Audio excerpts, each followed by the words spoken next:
नमस्कार। आप सबसे एक विनती है कि इस न्यूज पॉडकास्ट को अंत तक जरूर सुनें और ये न्यूज पॉडकास्ट आप किस जगह से सुन रहे हैं, हमें कमेंट बॉक्स में जरूर बताइए।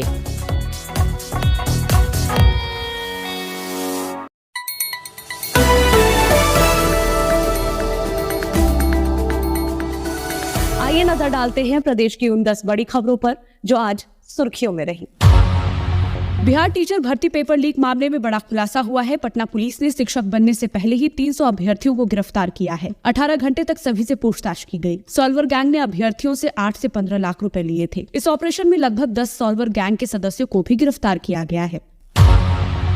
बीपीएससी शिक्षक भर्ती परीक्षा पेपर लीक मामले में नेता प्रतिपक्ष तेजस्वी यादव ने दावा किया है कि बीपीएससी के एडमिट कार्ड में ही आंसर लिखा है। उन्होंने एक्स पर इसका एक फोटो भी शेयर करते हुए लिखा, सरकार के एक वरिष्ठ मंत्री नकल माफिया को बचाने की कोशिश में लगे हैं। हम सुप्रीमो जीतन राम मांझी ने दावा किया है कि कल बिहार की सभी लोकसभा सीटों पर एनडीए उम्मीदवारों की घोषणा की जाएगी। उन्होंने गया में मीडिया से बात करते हुए कहा कि दिल्ली में बैठकें जारी हैं, सोमवार को ज्वाइंट प्रेस कॉन्फ्रेंस होगी। लालू यादव की बेटी रोहिणी आचार्य सारण से चुनाव लड़ सकती हैं। राजद एमएलसी सुनील सिंह ने इसके संकेत दिए हैं। उन्होंने अपने फेसबुक पेज पर एक पोस्ट कर लिखा कि सारण प्रमंडल के कार्यकर्ता चाहते हैं कि राजद की ओर से रोहिणी आचार्य को प्रत्याशी घोषित किया जाए। पटना के मौर्यालोक में एक शख्स को स्कॉर्पियो ने कुचल दिया। पूरी वारदात सीसीटीवी में कैद हो गई। फुटेज में एक शख्स जमीन पर पड़ा नजर आया। घटना के बाद गाड़ी वहां से निकलती हुई दिखाई दी। गाड़ी को जब्त कर लिया गया है। चालक फरार है। बांका में बाइक सवार 3 अपराधियों ने ज्वेलरी व्यवसायी से लूट की। बदमाशों ने पहले हथियार के बल पर व्यवसायी के हाथ पैर को रस्सी से बांधा। इसके बाद मुंह पर टेप लगाकर लूट की वारदात को अंजाम दिया। पटना के तुलसी पथ पर गोलीबारी की घटना हुई। हॉस्टल में रहने वाले लड़कों के बीच पानी को लेकर विवाद हुआ था, जिसमें एक लड़के आयुष कुमार को गोली लगी है। पुलिस ने 16 युवकों को हिरासत में लिया है। राहुल गांधी यात्रा ही करते रह गए, ये कहना है राज्यसभा सांसद संजय झा का। पटना में नीतीश कुमार की अध्यक्षता में हुई बैठक के दौरान उन्होंने कहा, एनडीए गठबंधन ने जिस तरह का काम पूरे देश और बिहार में किया है, इससे मुख्यमंत्री नीतीश कुमार के कारण यह इलेक्शन एक तरफा है। भागलपुर के मायागंज जवाहरलाल नेहरू मेडिकल कॉलेज में 7 साल के नाती को गोद में लेकर एक महिला अस्पताल में 20 मिनट तक घूमती रही। बच्चे को चमकी बुखार है, उसे ऑक्सीजन लगाया गया। अस्पताल में स्ट्रेचर नहीं होने के कारण आगे आगे कर्मी हाथ में सिलेंडर और पीछे पीछे महिला अपनी नाती को गोद में लेकर चलती नजर आई। मुंगेर में बर्ड फ्लू की आशंका से लोग सहमे हुए हैं। पिछले 1 सप्ताह के भीतर कई कौवों की मौत हो चुकी है। सदर प्रखंड के बाखरपुर में 4 कौवों और पुलिस लाइन में 4 दिन पहले 6 कौवों की मौत हो गई थी। पशुपालन पदाधिकारी ने मृत कौवों का सीरम और आसपास के पोल्ट्री मुर्गियों का सैंपल जांच के लिए भेज दिया है। बिहार एनडीए में सीट शेयरिंग पर चल रहे मंथन पर बिहार के पूर्व मुख्यमंत्री और हिंदुस्तानी आवाम मोर्चा के नेता जीतन राम मांझी का बयान आया है। उन्होंने बताया कि दिल्ली में बैठकों का दौर जारी है। आज फाइनल निर्णय हो जाना चाहिए और फिर कल संयुक्त प्रेस वार्ता होगी, जिसमें प्रत्याशियों और सीटों की घोषणा की जाएगी। छत्तीसगढ़ के चर्चित महादेव ऐप मामले में छत्तीसगढ़ के पूर्व मुख्यमंत्री रहे भूपेश बघेल पर रायपुर की इकोनॉमिक ऑफिस विंग ने 7 धाराओं के तहत मामला दर्ज किया है। भूपेश बघेल के खिलाफ धारा 120B, 34, 406, 420 और 467 समेत कई और धाराओं में भी ये मामला दर्ज होने की बात सामने आ रही है। बता दें कि कांग्रेस पार्टी ने भूपेश बघेल को राजनांदगांव से लोकसभा का प्रत्याशी बनाया है। बेंगलुरु में गहराते जल संकट को लेकर कल मुख्यमंत्री सिद्धारमैया के आवास पर बैठक होगी। दोपहर के वक्त शुरू होने वाली बैठक में राज्य के डिप्टी सीएम डीके शिवकुमार भी मौजूद रहेंगे।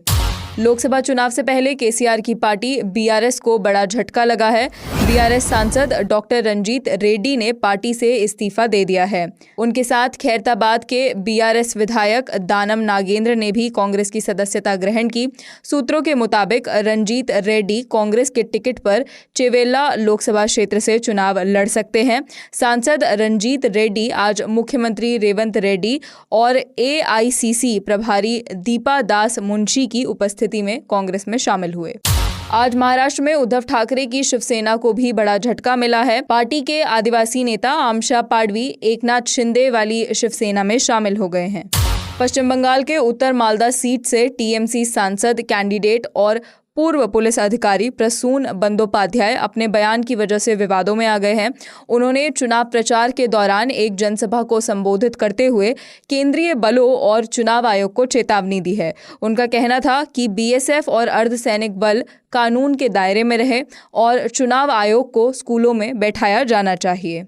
अरुणाचल प्रदेश में 19 अप्रैल को लोकसभा और विधानसभा चुनाव के लिए वोट डाले जाएंगे। इस बीच प्रदेश में एनडीए की सहयोगी रही नेशनल पीपल्स पार्टी ने राज्य में 2 लोकसभा सीटों पर चुनाव नहीं लड़ने का फैसला किया है। एनडीए में भागीदार होने के नाते एनपीपी राष्ट्रीय समिति ने अरुणाचल प्रदेश में एनडीए उम्मीदवारों का समर्थन करने का फैसला किया और अपनी राज्य समिति को एनडीए उम्मीदवारों को समर्थन देने का निर्देश दिया है। अहमदाबाद की गुजरात यूनिवर्सिटी में कल देर रात हॉस्टल में रहने वाले विदेशी छात्रों पर अज्ञात भीड़ ने हमला कर दिया, जिसे लेकर आज यूनिवर्सिटी की वाइस चांसलर का बयान आया है। उन्होंने घटना की डिटेल्स साझा करते हुए बताया कि ये घटना रात करीब 10:30 बजे 2 गुटों के बीच झड़प के बाद हुई। इसमें कुछ विदेशी छात्र घायल हुए हैं और घटना की एफआईआर दर्ज कर ली गई है। उन्होंने साथ ही ये भी कहा कि घटना के कुछ वीडियो वायरल हैं और पुलिस ट्रिगर पॉइंट की जांच करने की कोशिश कर रही है। भारतीय नौसेना ने 3 महीने पहले अदन की खाड़ी में हाईजैक हुए जहाज एमवी रूएन को बचाने का ऑपरेशन पूरा कर लिया है। ऑपरेशन भारत के समुद्री तट से 2800 किलोमीटर दूर चलाया गया। नौसेना ने बताया कि उनकी कार्रवाई के बाद 35 समुद्री लुटेरों ने सरेंडर किया और 17 क्रू मेंबर्स को सुरक्षित निकाला गया। जहाज का क्रू 110 से ज्यादा दिनों से लुटेरों के कब्जे में था। टीम इंडिया के पूर्व क्रिकेटर मोहम्मद कैफ ने आखिरी वनडे वर्ल्ड कप फाइनल्स में भारत की हार पर एक अहम बयान दिया है। कैफ ने कहा कि भारत को वनडे वर्ल्ड कप फाइनल में पिच से छेड़छाड़ करने का नुकसान झेलना पड़ा। टीम अपने ही प्लान में फंस गई और पहले बैटिंग करते हुए बड़ा स्कोर नहीं बना सकी। उन्होंने आगे जोड़ा कि पैट कमिंस ने पहले मैच की गलती से सीख ली और टॉस जीतकर पहले फील्डिंग चुनी।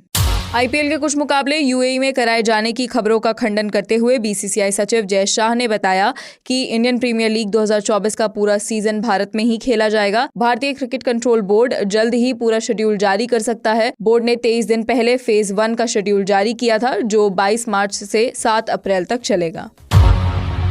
भारत के विदेश मंत्री एस जयशंकर ने भारत के इतिहास को लेकर अमेरिका की समझ पर सवाल उठाए हैं। सीएए पर सवाल के बयान पर जयशंकर ने कहा कि ये टिप्पणी सीएए को समझे बिना की गई। कानून का मकसद भारत के विभाजन के दौरान पैदा हुई समस्याओं का हल निकालना है। मैं अमेरिका के लोकतंत्र की खामियों या उनके उसूलों पर सवाल नहीं उठा रहा हूँ। मैं हमारे इतिहास के बारे में उनकी समझ पर सवाल उठा रहा हूँ। विदेश मंत्री ने आगे कहा, अगर आप मुझसे पूछें कि क्या दूसरे देश भी जाति या धर्म के आधार पर तेजी से नागरिकता देते हैं, तो मैं आपको कई उदाहरण दे सकता हूँ। दरअसल 2 दिन पहले व्हाइट हाउस के प्रवक्ता मैथ्यू मिलर ने कहा था, अमेरिका 11 मार्च को आए सीएए की नोटिफिकेशन को लेकर चिंतित है।